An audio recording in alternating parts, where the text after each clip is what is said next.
It's the basis of all colors. It is not a complexion. It is a reflection of all complexions called human. And out of this blackness, passion flows like a river. Feelings tell the truth. Song and dance and making you laugh are family members. Understand what black is. The breath you breathe, the sweat on your brow, the cheers and the tears. You're listening to the Tom Ficklin Show on WNHHLP 103.5 FM, your home for community radio. Good morning, everybody. This particular show is perhaps one of the most important shows I've done. But actually, over the last 5 years, I think every baby that we produce in conjunction with WNHH 103.5 has been precious. But this is a life and death show that we're about to do, and every show that I think that we do is pertaining to how we can sustain the civilization.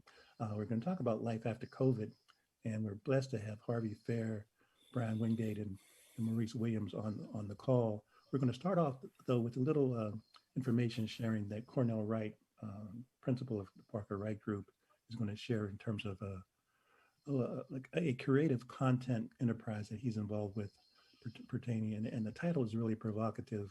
I'm going to let him share the title because he says it with more vigor than I do. So Cornell, kind of unmute yourself and jump right in, and then that'll give people also, gentlemen, a chance to kind of join in. Some people that might be observing CP time. So after Cornell shares for about 3 or 4 minutes his new enterprise, and it's important as we engage in Black History Month, 24/7, 365 month, Black to the Future month, or African Genesis year existence, to just kind of, in my mind, to share information, to be aware of where authenticity and transparency and truth is being told. So Cornell, take it away for a few minutes. Well, thank you, Tom, and welcome. Good morning to all the other guests on the program today. The enterprise that Tom is referring to is a YouTube video show called Brown Liquor and Bad Ideas. And it comes on Wednesday evenings at 6 o'clock, appropriate times if you are so inclined to have and share one with me.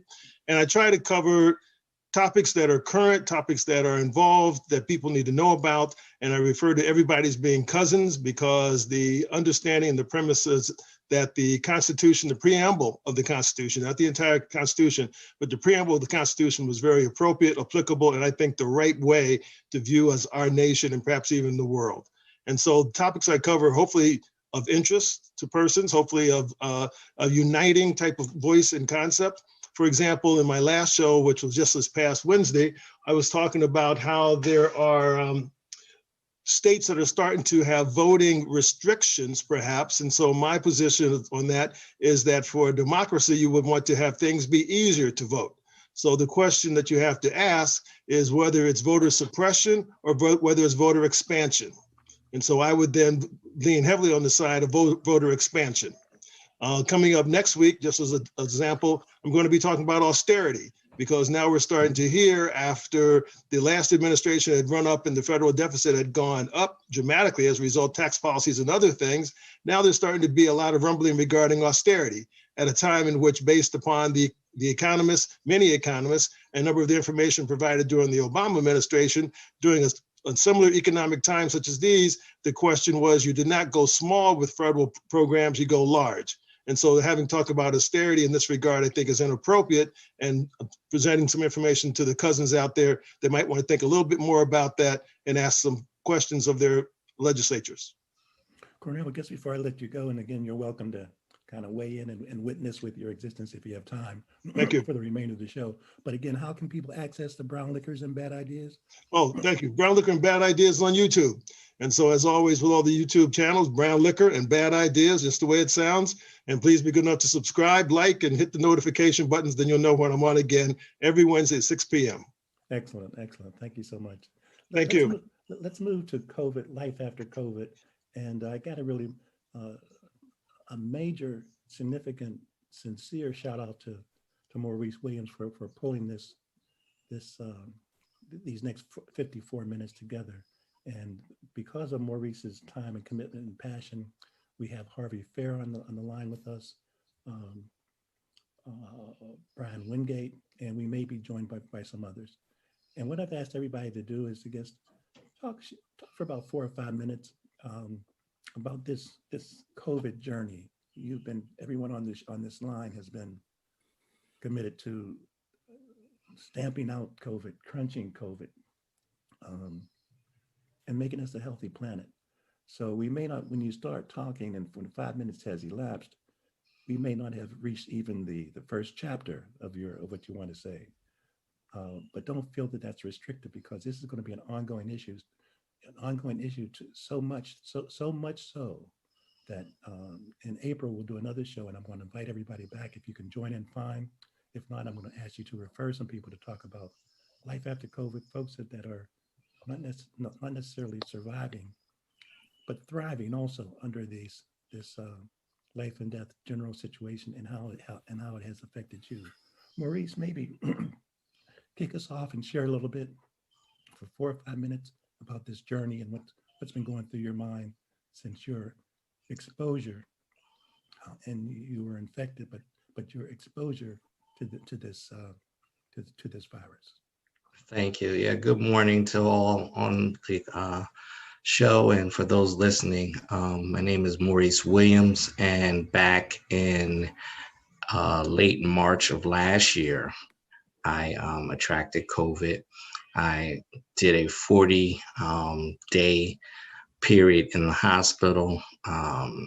Very hard time for me and my family and friends. I would say probably you're looking at maybe 2 near-death experiences through that whole stench of 40 days. Actually, on the night before Good Friday, my family received a call from the doctors that they didn't believe that I would be here in the morning.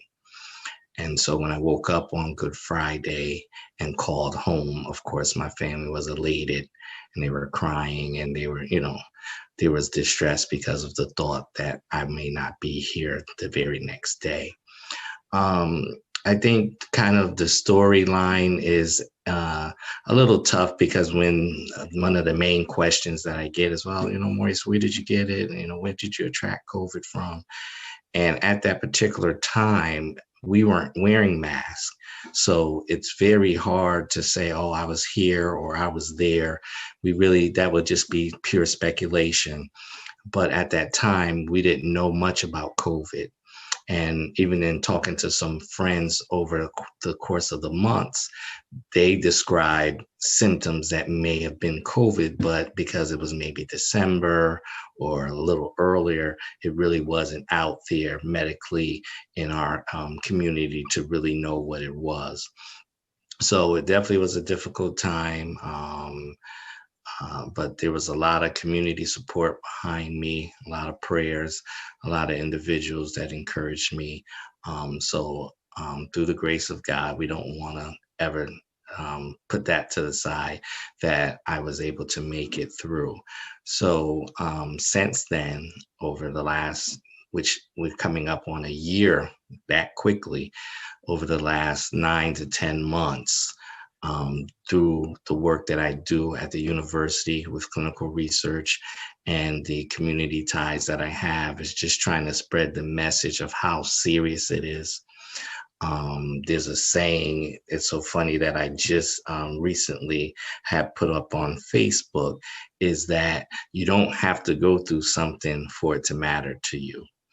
And in our community, that's a tough one, because most of the time things don't resonate with us unless we personally go through it or we know someone very, very close.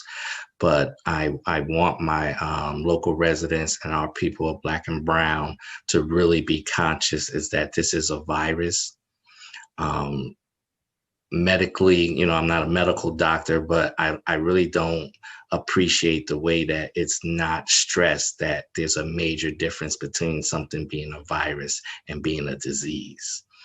We can think of it in this way. If people smoke cigarettes, we know that there's an opportunity that you could contract lung cancer, but that's based on something that you've done.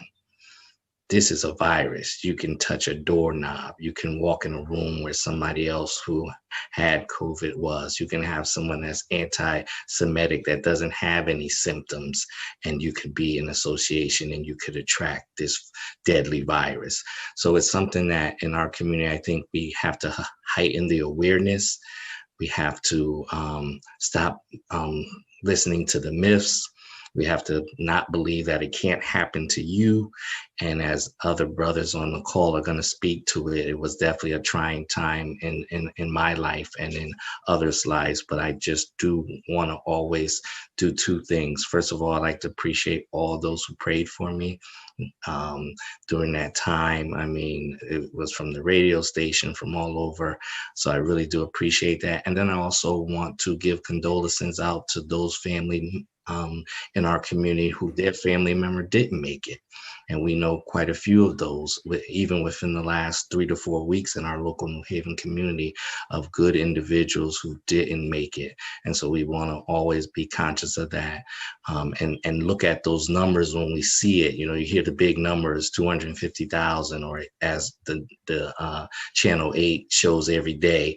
And sometimes you just see and it says, oh, well, 20 people died. That's a person. That's somebody's family. That's, so don't take it light as, oh, well, we're doing pretty good. We have 2% effect rate, but only 20 people died and 55 people were in the hospital.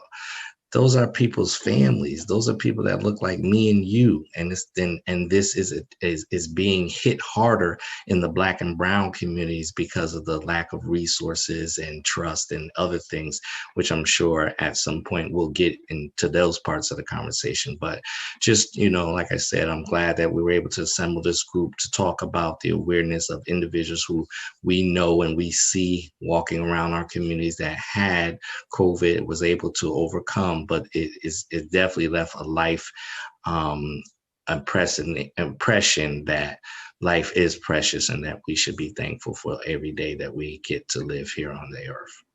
Excellent. Normally, I would comment after people speak, but we're going to just move this right along because I'm here to hear from you, and we want the audience to hear from you. Let's go to Alderperson Brian Wingate, the Honorable Alderperson Brian Wingate. And normally I'm not into titles, but when someone becomes an elected official and serves the community needs to know about that. And Brian, you've been reelected several times as the alderperson here in New Haven, and I even used to be in your ward. So let's hear from you, Alderperson Brian Wingate. I also would like to thank Tom for having me, Mo, reaching out to me to tell my story. Thank everyone that's on the Zoom, that's on the airwaves, that can hear us. I just want to jump in at that point from, this journey has been, hurtful for a lot of people, in particular, Black and brown people. I lost my brother to the virus 2 months ago. So this is near and dear to my heart. When I contracted COVID, I believe it was around March as well. The same time Maurice caught it. I was coming from the Capitol, actually. I was down in DC, coming from the Capitol, and I think it was around March 13th, around March 14th, I came home, walked into the house, and just immediately felt like, what is going on? What's happening? And a couple of days went by, and I most definitely was like, I never felt this kind of way, right? This coronavirus is real. Headaches, the whole chill thing. I've never been so cold in my life. Trying to drink the soups and the Tylenol and everything. So I finally reached out to the doctor, and he said, you should go get tested. And I tested positive. And at the time, I was unable to really move around, so I was just watching TV. I was watching a lot of TV. I was watching CNN, something I don't normally do because I'm always running as an alder. You go from one meeting to the next, then the next meeting to the next. And I had a chance to sit down and look at some stuff, and I seen the disparity of the contraction of COVID-19 to the Black and brown people. And, I was laying in the bed and I got a phone call, and it was a news reporter saying, we heard you sick. We heard that you were sick. And I was like, how you find that out? What's going on? And I was like, should I tell the story or not? Because it was so new. It was so new. And then when I started looking at more and more and more and seeing it was really affecting us. I reached back out to New Haven Register and let them know that I've been, I tested positive for coronavirus, and we need to spread the word that this is real, right? This is really taking on a life of its own in our community, and I'm glad I did it. And the journey has been, rough with other families, because just like Maurice was saying, it has touched so many people's lives in the city of New Haven. Friends of mine we have lost, people we've grown up all our lives with. And I thank God that I was one of the survivors. I thank God that Mo survived. I thank God for all the prayers that came my way, people reaching out that I haven't heard from in years. Reached out to say, we praying for you. And now, almost a year later, me personally, I don't think that my smell has came back totally from the coronavirus. I think that I've lost the sense of that, lost some sense of it, right? Because you lose your taste as you go through this process. Some folks still having headaches. For me, it's the smell. So, we try to stay in the shower a little longer so we won't have those issues. But truly, this journey is not over. We have a lot to do. We have next steps that we have to prepare for, and we have to continue wearing our masks and social distance. Mr. Ficklin, I know that, this ain't the show about the vaccination, but we leading in that way, right? And once again, the Black and Brown community has to stand up in reference to this, right? This is a challenging time for us, medically, financially, I believe spiritually, that we have to really, really stand up for the day to really get vaccinated, because this is a real disease. This is a real virus. This is life changing for everybody. Just like I said, I lost my brother 2 months ago to the coronavirus, and down in Virginia, and everyone doesn't have, for its hospitals, everyone doesn't have the same technology. Everyone doesn't have the same equipment, right? So what we may have at Yale University may not have over there. So it's a lot of nuances, a lot of different parts to this thing. And once again, I just want to thank everybody for their prayers, for those who reached out to me, and Maurice. Skydex called me and said, I know you're a praying brother, so let's pray. And we did those things. So once again, thank you for letting me share my story on your show. Thank you, and we're going to continue to say a follow-up in April if you gentlemen are available. I would love to. Harvey Fair, let's go to you. Germano is not. I'm not going to call on Germano particularly unless we have time at the end. But he was kind enough to mention your name to me, and Germano and Sylvia Cooper will also be on one of my upcoming shows. In terms of just their initiative that they're involved with in program, in terms of really giving people support, and as everyone has mentioned, this is not going away in the near future, and folks that have been affected. After effects are still being determined. But Harvey, kind of weigh in and share. And again, welcome and glad to see you this morning. Okay. Good morning, everybody. Again, my name is Harvey Fair. Before I go into my sharing, I want to thank Germano Kimbrough, who's a longtime friend of mine, for suggesting that I contact Mr. Ficklin about coming on the show today and sharing my story. So I want to thank you too, Mr. Ficklin, for the opportunity to come on and share.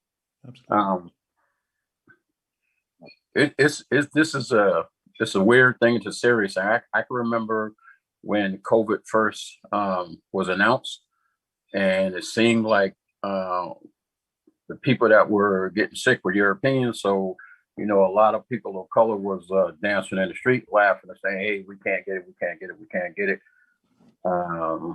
And we found out that that wasn't true. But anyway, I went over somebody's house to talk some business. About 10 minutes into that conversation, he was like, "Hey, you know, everybody in the house is sick and coughing and stuff like that." So I immediately jumped up. I said, "Man, I gotta go." I left. The next day, I started feeling ill, and I told my wife, I was like, "You know, hon, I don't feel so good ever since I went over this person's house." 3 days later, I started having night sweats, cold chills, and my wife Karen had told me that I needed to go see a doctor because I had a fever. And to be honest with you, I didn't even really take fever serious. I just figured, okay, I got a temperature and it's going to go away. To make a long story short, I went to Walmart. I got my temperature taken. They said I did have a fever. I went to urgent care. After that, took a test, and they verified that I had COVID. The next 4 days, I really don't even remember. I was out. I slept probably about 4 days in a row. Loss of appetite. I went from 234 down to like 195. Severe headaches, shakes. When I talked, it felt like my jaw just went from side to side. Loss of taste, loss of smell. At one point, I couldn't walk because the bottom of my feet was killing me. I mean, I probably had every symptom that a person could have. Thank God I didn't have to go to the hospital, and my wife knew enough to basically nurse me back. A niece of mine made sure that I had plenty of juices and fruits, things of that nature. My friend Germano made some homemade soup, and I just got to thank God for my wife, because she's basically the one that nursed me back to health. If she was not here, if I was by myself, I probably would have died, because I didn't first of all take it serious. I thought I just got sick, and then I didn't know that you can't sleep all day. You can't lay around because the fluids build up in your lungs. You get pneumonia, and you basically die. I just took a test the other day. They said I'm COVID free. The recovery process basically has been get my appetite back, which has come back. Most of my taste and smell has come back, but I got to be conscious how I'm walking, because I'm a little bit off balance when I walk. I still have respiratory issues. And without going through all of the symptoms, we just, our people got to take this thing serious. Because I, when I went into this guy's house, I had a mask on. And I believe I was struggling to breathe. And I said, "Hey, do you mind if I lower this for a second?" And I might have lowered my mask for about 4 seconds. And that's all it took. I know where I got infected because I don't go anywhere. I don't hang out. I might go to the store, go to the gas station, then I'm back home with my wife. And I don't know what else to say. I didn't know if I was going to live or die. It's the worst thing I've ever experienced. I'm still dealing with, the virus right now, the after effects and stuff like that. And I just want to say to everybody that's listening, and those that are not listening, if you want to share the story, let our people know this thing is serious. It's not a joke. I don't discriminate. And it took me over a year before I got infected. All right. So I, my wife and I relocated back to Connecticut. I think it was in 2019, and I got sick in January of this year. So it doesn't have to hit you right away. And people who seem to think, well, 6 months, COVID's been around. It's been around a year. I haven't gotten sick, so I'm not going to get sick. That's not true. It takes seconds and you're done. And like I said, I thank God I'm still here, because I know where I was. I was in between a dark, cold place of life and death. So that's it, Tom. That's all I have to say on it. I'm going to prompt you, because we've talked enough offline, and I know you got much more to say, and Yeah. I appreciate that.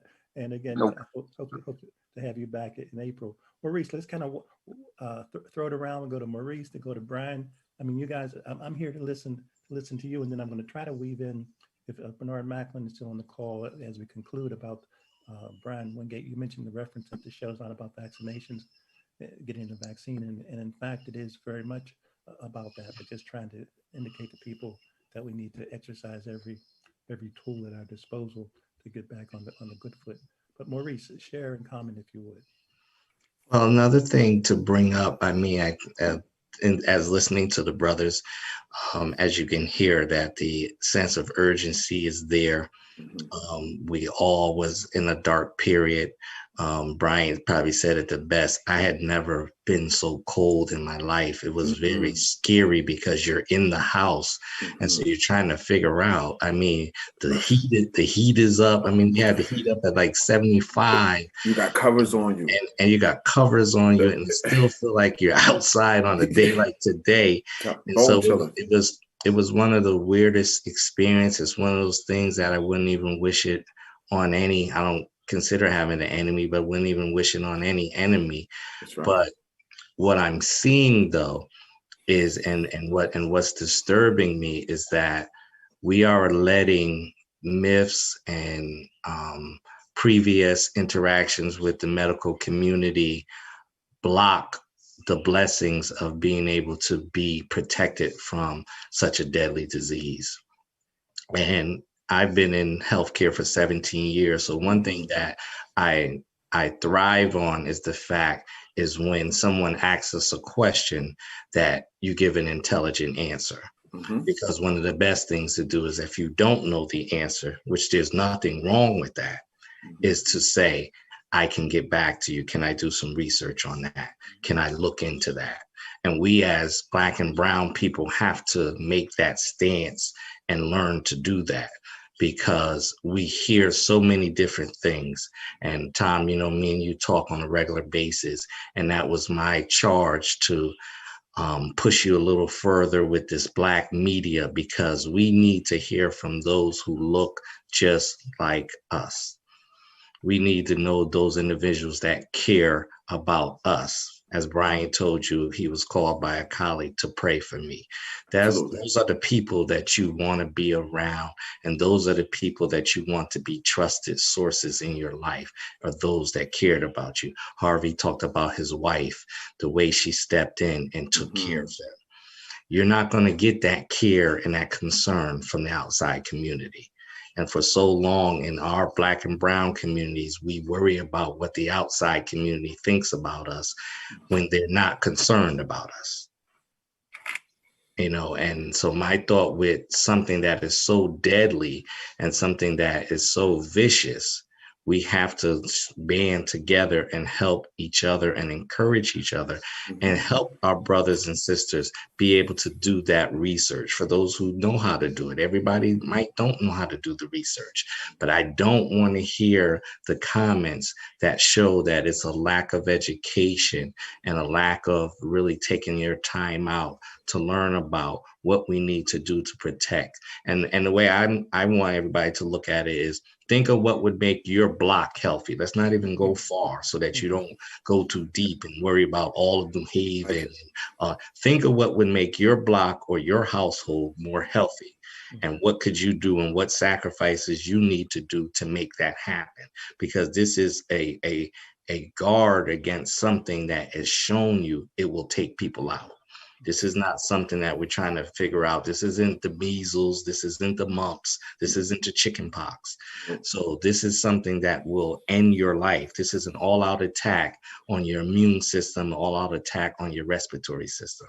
So if you look at it in that way, it may help you to take a little more seriousness of saying, what do I need to do to be able to be in a situation where I'm not only able to protect me and my family, but those in my block and my local community, or like Brian probably would say, my ward. That's right. That's right. I'm about to jump in there. How can I help? How can I help my ward? Absolutely. Take this a little more serious in our daily conversation. And Brian, you can jump in. Thank you. You know, Mo, as an alder, trying to dispel the myth about this vaccination itself, right? And rightfully so, we have our reservations about it, right? Our Black and brown people, but we are trying to be so transparent about this vaccination, what's in this vaccination. Been partnering with the director of the city, or trying to get door hangers and basically spelling out what the virus is, what's in the vaccination, what we trying to make door hangers, put up door hangers, wards in our wards, right? Like going door to door, right? Putting up door hangers that say this is where you can get vaccinated. This is the number, right? If you have any concerns, right, call this number, call this hotline, right? That's where we at, right now, right? Trying to get each block, each ward to be vaccinated, right? To get the knowledge, right? It's your personal decision, but we will be remiss if we don't give you the information to do it, right? Because this is such a challenging, such an important time for our people, right? We got to understand that these numbers are killing our people. Our people need to get vaccinated, right? And if I'm willing to walk the ward with you, Mo. I'm willing to walk the ward with you, Tom. I'm willing to walk with you, Mr. Ray. I'm willing to walk the wards, right? To put the door hangers up, to knock on doors, to talk to people. We got to mask up, even if we got to double mask up, right? We're willing to do those kind of things to save our community, right? Mo, you talk about the other side. They're not going to save us. We have to save us. This is about our community. So I'm willing to put the work in, right? To do what we have to do to uplift our people, because the time is now, right? We're losing each other at a rapid rate. Once again, I urge everybody, right? If you haven't got tested, go get tested. If you need to know the numbers, reach out in reference to the numbers. We got different spots, the Lamon Center, different places where you can get vaccinated. I know we're doing it 65 and over right now. Reach out, right? I have Constable Baker Motley in my ward. I'm trying to do a hub there. I'm trying to bring the health department to them, because I know everybody can't get out, right? And that's in these. We're going to meet these challenges. We're going to meet these challenges, right? The urgency is there. We have to do it because it's about us, for us. Great, Harvey, Mr. Fair. I don't want anybody. Yeah, I want to add on a little bit to what was said. As far as we have to take care of ourselves. Because I can remember at one point I called the Yale New Haven Hospital, and I asked for the COVID-19 department. When I got on the phone with the person, they asked about my symptoms and things like that. I told them how I was feeling, and she said, "Well, there's really nothing we can do. You need to contact your primary provider." But what stood out more was the cavalier attitude. It was almost like nonchalant, like, yeah, okay, you got symptoms, and go see your primary provider. But what would have happened had I not had Medicare or had a primary provider? What would have happened to me then?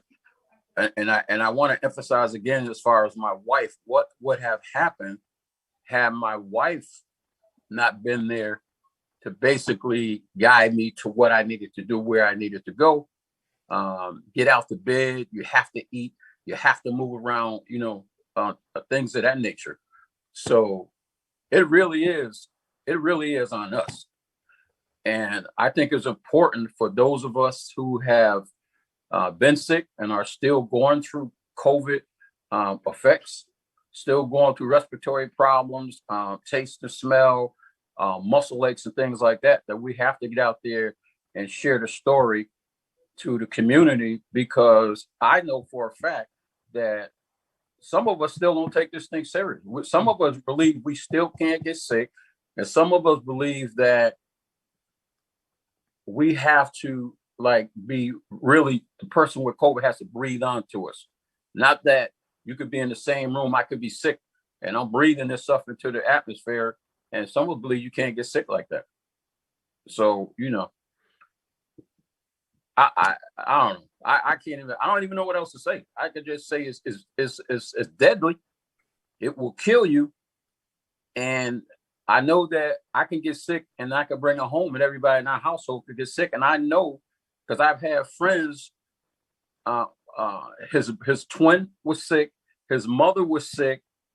His brother's girlfriend was sick all at the same time, and they was in the hospital. And one twin survived, and the other twin died. Mm-hmm. So, you know, we just got to take this stuff serious. And how we communicate that to our community, I'm sure there's plenty of ways we can do it. And Brother Kimbrough and Cornell Wright, Brother Wright, I'm tempted to call you, but I still want to stick with the guys that have been, the warriors that have been in the trenches here. So Maurice, you're back. You're up. I want to put a question out that I would like Brother Wright and Brother Kimbrough to respond, and all the rest that's on the call. And basically what it is that when you live in a country like America that is free, the price of freedom isn't free, because a decision that you have the personal right to make may affect other people. And so as leaders in our community, two individuals I have respected for a long time, seen out and about in our community doing wonderful work, the work that Germano's doing now in COVID counseling. What is some of the key conversation that we can have as to helping someone to see that even though something is a personal right that you have as an individual, but how it can affect others in your local community? Like, how do you help people, Germano, to talk about, you know, okay, well, I have the right to do this, because we know, especially as once people get certain ages, that's the first thing someone says, well, I got the right to do that. I don't got to listen to what, Cornell and y'all saying. I got the right to make this decision. But your decision is going to affect so many people. And even to Harvey's point, Black and brown people, and believe me, it's by design, we're always in a more compacted living arrangement. Our houses and our apartments and all that are always closer. If you go out in rural and other places, that's number 4 house, and the next is 32, which might be a half a mile down the street. We're living in condensed project housing. We're living in 3-family houses that are right next door to each other. So this is going to affect us more because of how close we are to each other in proximity. There's but so much you can do to avoid, common contact with others. So how do we take our personal liberties to make decisions that are going to affect others is basically what the question is. How can you frame that to individuals to help them with the thought that I have a personal liberty, but I also have a community response that I have to make? Germano, if you're willing to respond to that question, that would be great. And I believe you mentioned Cornell Wright, and we're going to throw in Brother Macklin if we have time to respond to that as well. All right, well, I'll try to be brief. Thank you, Tom. Thank you, Maurice and Harvey, Brian, all you brothers that are up here. I think you said it well the first time. I don't know, a lot of thoughts. I mean, I'm a boots on the ground kind of person. So just let Brian know that, yes, I'm willing to, I got door hangers, right? And so I probably got a couple thousand. And so my partner, Sylvia, and I, and that's what we plan to do. We're going to go out and hit the community. So I'll definitely hit you up and we can do that. But I think that you said it earlier, Maurice, it being trusted messengers. And so, I do my research. And so I've never been a big vaccine person either. I never took flu shots. I think it starts with basic health. And so we have to look at, well, let me back up and say, first of all, this project is a birth child of the Ministerial Health Fellowship Advocacy Coalition. So the Ministerial of Health is looking to address health disparities in Black and brown communities, right? So there are crisis counselors throughout the state, in particular, the cities that are heavily populated by Black and brown and Latinx people, to make sure that we get the latest information. And so I'm charged with getting the information and making sure that it's accurate. So I sit up and stay up, late nights, and I look at a lot of the reports and to read a lot of reports about, how the vaccine was produced and why it was being able to produce so quickly with the spike proteins and what it's designed to do. But I think it goes back to basic health. We can't expect a vaccine to just show up and be the silver bullet when we're already compacted or affected by health disparities, right? And so if we look in our communities, there's no healthy food sources. Everything is convenient. So there's sugars and salts, and they're creating hypertension, diabetes, and high blood pressure to start with. And so we're not eating properly. We don't even have access to healthy foods. And so our animals aren't eating grass. Our fish are farm raised, and so they don't have the proteins and the amino acids that's designed for healthy living. And so when we get sick, like Malcolm said, America gets a cold, we get the flu, right? And so I think it starts with having basic health, and being trusted messengers in the community is important. And so for me, I stood in the line a long time, and it seemed like it was moving too slow to get vaccinated, to get the first shot. And I actually got out of the line, right? Because it was like a coin toss. I got a cousin that works in the emergency room, and she's smart. She's been a nurse for 20 years. And I watched her on social media. I said, what made you make this decision to get this shot? She says, well, listen, she said, you and I are probably healthy enough to fight off COVID, like you brothers are survivors. However, she said, we could be asymptomatic, and I'm looking after my mother and my grandmother. Mm-hmm. And so they're up in age, right? My mother's 80. I'm looking after my mother. The last thing I would want to do is be asymptomatic and go around. And so that hopefully speaks to your point, is that, you can maybe survive it, but you can also be infected and not show symptoms for 4 or 5 days and infect people that, you really love and care about. And I don't know what it is about our people, but it's like they just don't get it, the first time. And so like Harvey was saying in the beginning, that we think we're invincible, it's only going to happen to them. And the level of denial is so thick. And I think it takes consistency like anything else. I mean, you've been out in the community for years and you've been consistent. And so people have seen you be consistent and persistent, in supporting, our community. And that's all we can do. And so it's like, the returns on investments in people are so slow. We've been doing this a long time. And so I try not to take it personal. Some plant, some water. God gives the increase. And so I do the work that's in front of me to the best of my ability. So. Excellent. Brother Wright, Cornell Wright, Parker Wright Group. Well, thank you. And certainly I appreciate the testimony of the brothers who have had COVID, and continued prayers with you for a complete recovery. Just as I look at it, I would offer that a couple of things. One is that when you think about the larger media and the larger world, they have done more communications in order to get Black and brown people engaged with the taking COVID-19 seriously and getting the immunization, the vaccine, than we've seen in any other given time. And in fact, just for a couple of pieces of context, one of my shows I did was on November 16th, talking about the syphilis experiment down in Tuskegee, Alabama, about all the things that have happened on the positive side since that terrible thing happened and was brought on our people, right? And so just for two other pieces of source of information, if you would, there was a session conducted by the president of the Meharry Medical School, brother. He's a doctor as well as president, and he's an epidemiologist. And he was talking about all the things associated with the COVID-19 vaccine, the why, the technology, the reasons why it was developed so quickly. And he was speaking very strongly for it. Dr. Jewel Mullen, who was formerly the Commissioner of Health Services of the state of Connecticut, she's also an epidemiologist, and she is also advocating the vaccine. I have gotten my vaccine since I fell into the appropriate groups, and I'm advocating throughout my shows always that everyone gets the vaccines and continue wearing masks. And the only other questions I think was brought up by the last speaker is that you have to care more about others than about yourself in this regard.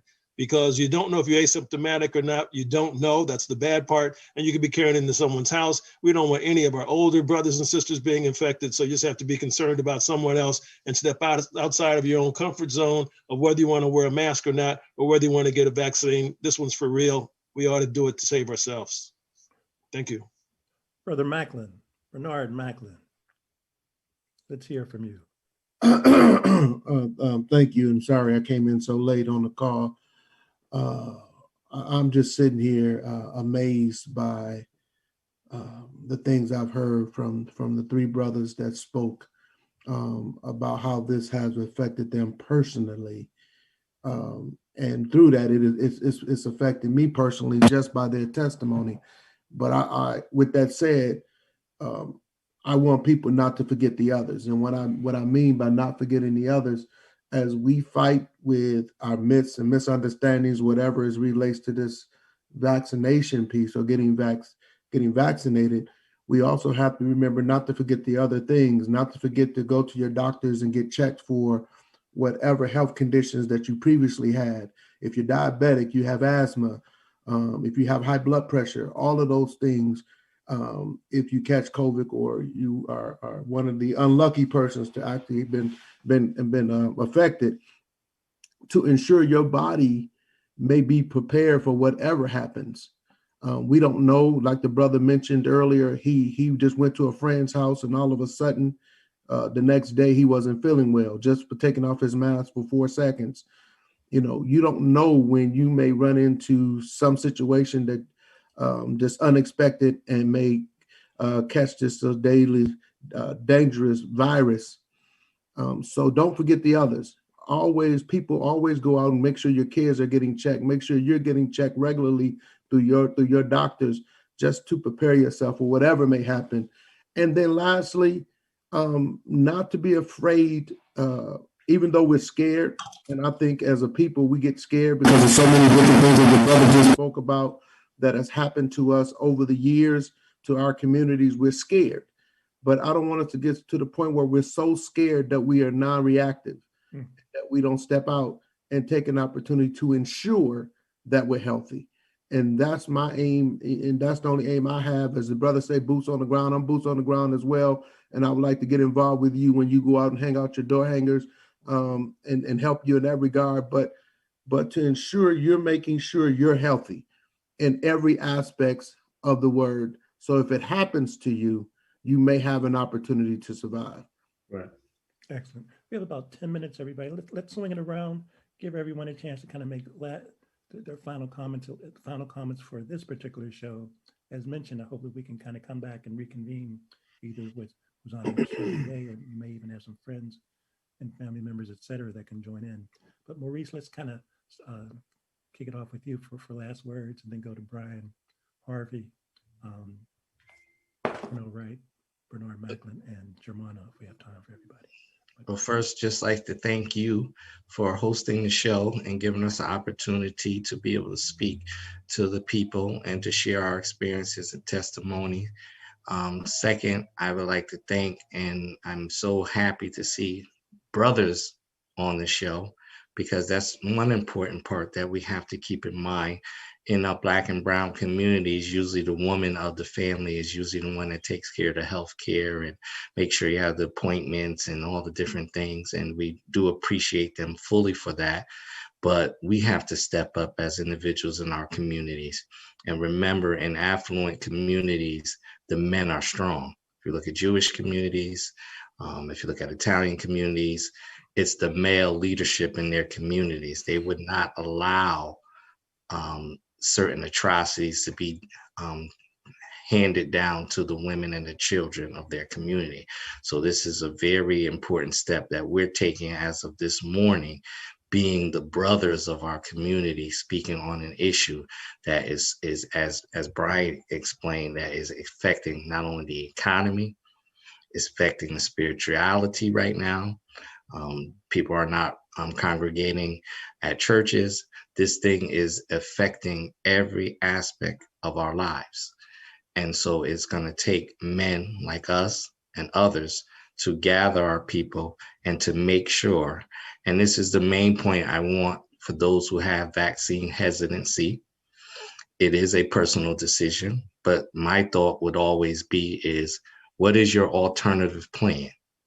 This is something that will kill you. So if you don't have an alternative plan, take the time to research, take the time to talk to trusted medical people so that you will make a medical educated decision. And that's all I can ask. And if you have the proper information to do that, then the rest is on you to carry out that process.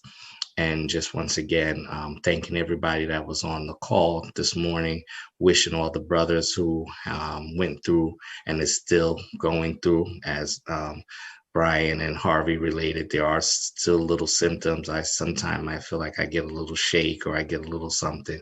So we ask that you all continue to be blessed and continue to spread this message of taking care of our community. Brian? Thank you so much. I'm going to be brief because Mo said it very, very well. I just want to thank Tom Ficklin and everyone on the show, giving me an opportunity to share my space and time because life is precious. I want to thank my family and friends who supported me through this whole process. And I will take chemo up on the ward walk. So reach out, my brother. Thank you, Maurice, for reaching out to me and letting me share, man, because this stuff is real. And I urge everyone, get the information that you need to get vaccinated, right? And COVID fatigue is real, right? Continue wearing your mask, continue wearing your gloves. Most definitely continue doing the things to keep you and your family safe. And ward by ward, we can take this city back. Please go get vaccinated. Thank you. Brother Harvey Fair. Yeah, I have not been vaccinated yet. I am in discussions with my doctor. I know a couple of people who was vaccinated. They seem to be doing okay. One of the things really that kind of frightened me a little bit when they said that, when you get vaccinated, you kind of experience for a day or two the symptoms you had when you had COVID. And to be honest with you, that thing, it messed me up so bad. The very thought of getting vaccinated and going through that again kind of frightened. And I know a lot of times, Black men, we don't want to talk about fears and insecurities and stuff like that, but it just frightened me. So again, I am in discussions with my doctor about it. They're encouraging me to take it. And hopefully in the future, soon, I will get vaccinated. Because like, brother said, and like, Germano and another brother reiterated that you have to think beyond yourself because you don't want to be asymptomatic and go see your mom or pick up your grandchild or something like that and give them COVID. And I'll end it with that. Again, Tom, thanks for having me on, Germano, for recommending that I contact Tom. And I thank all you other brothers who have shared their stories and their information. And Harvey, looking forward to kind of chatting with you next month as well. Absolutely. Germano, just before I go to you and Cornell, if we have time, Maurice, would you like to respond to Harvey mentioned the fact of a lot of speculation and conjecture about side effects after taking the vaccine? Would you like to kind of comment on that? Well, from a medical standpoint, I'm not a medical doctor, but the interaction with colleagues have said that there may, those are things that do happen. They're very upfront about it. They tell people, but they also, the method is that shows that after the second dose that it is working. And like I said, if a person doesn't have an alternative plan of what is going to help keep your immune system strong, then this is what's being recommended by, the medical profession, and just do your research and feel your own comfortability in doing it. But make sure that you talk to trusted sources like you're doing, your doctor, and I'm sure they'll steer you in the right direction. Great. Germano? Yeah, I just want to start out again by thanking all the brothers up here. I see Diamond pop in there. Good to see that brother as well. He came out and shared his experience first, but again, Maurice, I commend you in your response because, one of the things that I learned is that this didn't happen overnight. There were 33,000 people that tested, that this vaccination was tested, between 33 and 40,000 before it was rolled out. And the adverse percentage is very small. So there are more people that have been successful, with the vaccination than actually, been harmful. And so I think that we have to weigh out whether or not it's going to be at least testing versus vaccination. So if a person doesn't believe in the vaccination and you can't get through to them, encourage them to get tested. One test is not enough. I get tested weekly, right? And so a lot of the tests, our insurance are covering for it. But I think it's very important, to continue to encourage ongoing testing. So if you don't want the vaccination, which is fine, you know what I'm saying? It's not fine. I mean, but if a person is dead set on not vaccinating, at least continue to get regular tested. The second thing I just like to point out is that, you know, we already have challenges with health.